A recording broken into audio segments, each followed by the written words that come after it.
দেড় ইঞ্চি মুখটা 1 ইঞ্চি মিলির ওদিক থেকে গিয়ে তারপর পাটা পুট্টি দিয়ে ভরাট করবে রং মিস্ত্রি। আর এইদিকে এমনি সিলিকনগুলো মেরে দিয়েছি। হ্যাঁ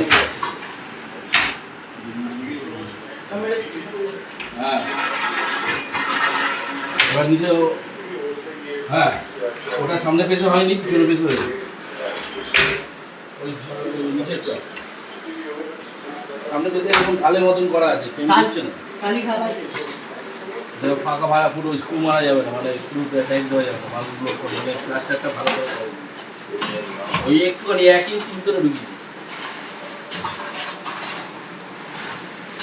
সামনে পেছে তো, সামনে পেছে এবারে ওখানে তো স্ক্রু মানে নিজে টাইলসটা লাগছে নিচে ভালো মতন করে, মানে স্টেট না নিচের দিকে মাপ তো নিচে তো এই হাইটে করে মাপ নিচের দিকে